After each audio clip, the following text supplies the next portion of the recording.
La légende raconte qu'en France, l'un des pays les plus taxés du monde, il existe encore une petite enveloppe fiscale qui résiste encore et toujours. Salut à toi l'investisseur boursier, j'espère que tu vas bien. Aujourd'hui on se retrouve pour justement te parler de la dernière niche fiscale en France. Si aujourd'hui tu penses que tous tes revenus en bourse sont imposables, que tu dois forcément passer par la case impôt, eh bien tu te trompes. Aujourd'hui, il existe une dernière enveloppe fiscale dans laquelle tu ne paieras pas d'impôt sous certaines conditions. Et justement, nous allons voir ensemble cela. C'est parti, jingle!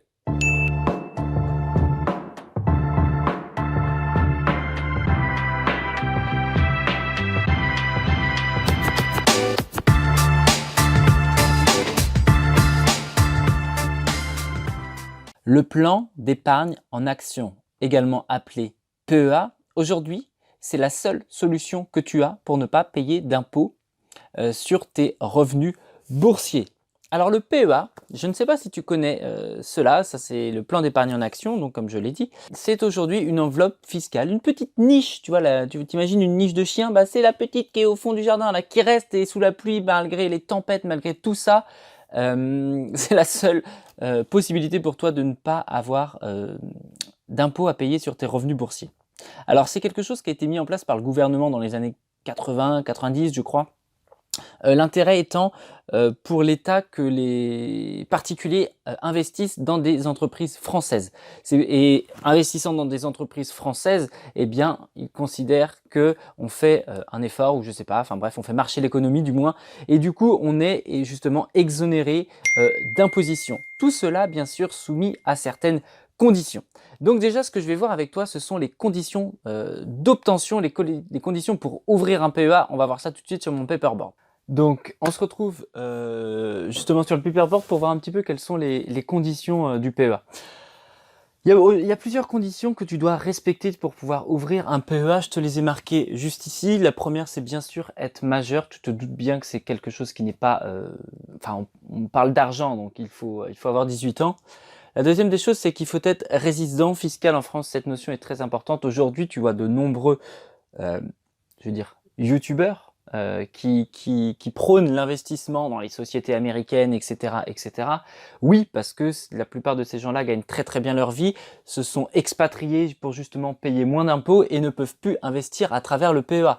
Aujourd'hui, si toi tu habites en France, investis dans des entreprises françaises et bénéficie justement de cette fiscalité ultra intéressante. Voilà, ça c'était un petit aparté, mais qui me tenait à cœur parce que voilà, il y a beaucoup d'informations qui circulent et malheureusement, tout le monde dit de se ruer sur les marchés étrangers. Ok, c'est bien, c'est intéressant sur une partie de son portefeuille, mais on a quand même en France cette chance-là qui est quand même assez incroyable. Il faut également un PEA par personne. Voilà, on ne peut pas cumuler les PEA. Donc si tu veux en ouvrir un autre, il faudra d'abord clôturer ton premier PEA.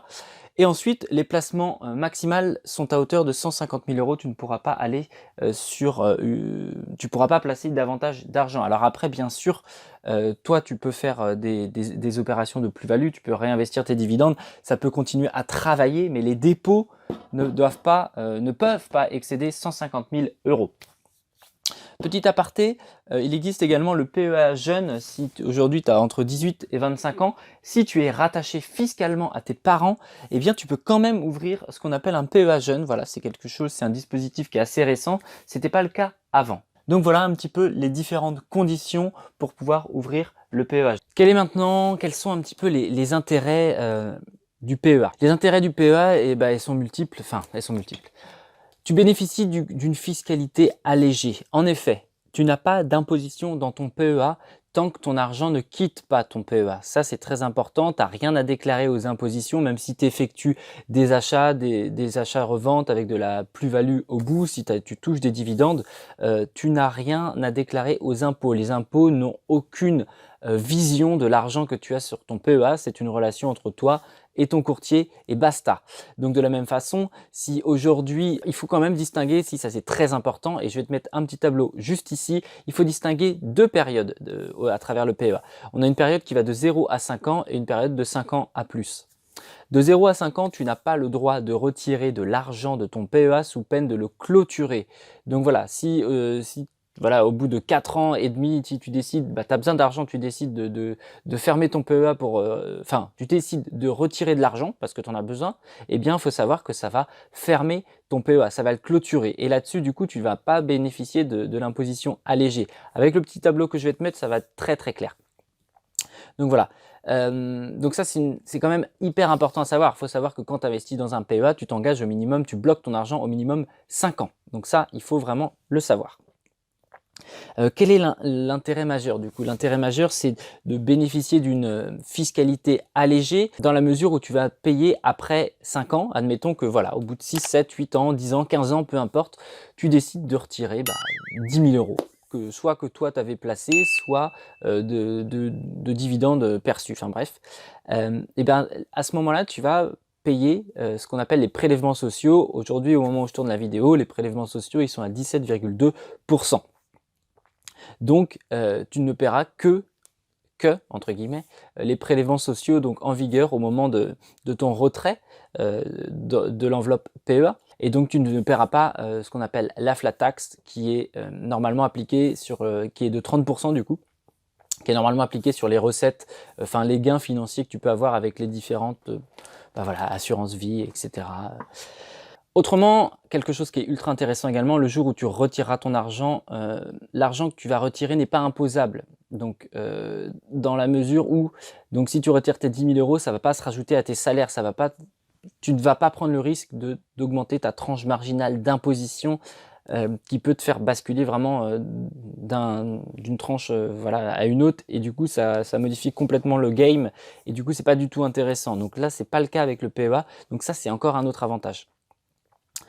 Il faut savoir également que sur les actions européennes, alors c'est pas le cas sur les actions françaises, mais sur les actions européennes, tu vas payer ce qu'on appelle des frais de friction, un prélèvement à la source en fait dans le pays d'origine, ce qui fait que sur tes gains totaux, on va dire, tu auras une petite partie qui sera payée et versée au pays dans lequel tu détiens les actions. Ça, il faut quand même le savoir, c'est un petit aparté. On a trop tendance à négliger ça parce qu'on peut obtenir des gros rendements sur les entreprises, sur certaines entreprises européennes, mais il y aura toujours une petite partie qui sera quand même prélevée par le pays dans lequel tu as tes actions. Donc voilà, je pense avoir fait à peu près le tour. Je regarde un petit peu mes notes, mais je pense qu'on n'est pas trop mal.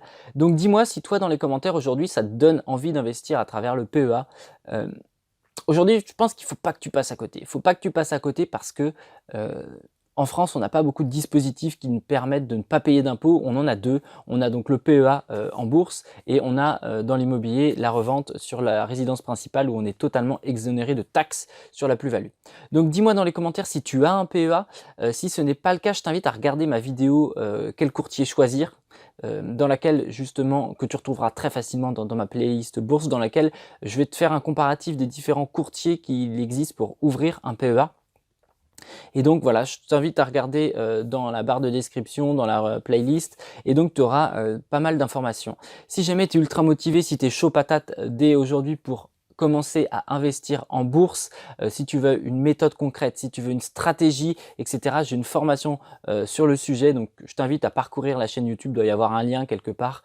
Voilà, la formation s'appelle Boursicoteur, il y a déjà plusieurs dizaines d'élèves qui l'ont rejoint, qui obtiennent déjà des résultats. Donc je t'invite vraiment à regarder, et puis si ça t'intéresse, rejoins le groupe d'élèves et le groupe Facebook privé dans lequel on s'entraide, dans lequel tout le monde évolue à son rythme, mais dans lequel il y a beaucoup de bienveillance parce qu'on est tous là pour faire grossir notre portefeuille en limitant les risques, en minimisant au maximum les risques, et tu vas voir qu'à travers la technique de l'investissement dans les dividendes, eh bien tu es ultra safe. Laisse-moi un like si ça t'a plu, n'hésite pas à me dire encore une fois dans les commentaires si tu as un PEA, si tu veux en ouvrir un, si tu as besoin d'infos complémentaires, si tu as besoin d'aide, n'hésite pas, je suis là pour ça, et on se retrouve dans une prochaine vidéo. En attendant, porte-toi bien, ciao.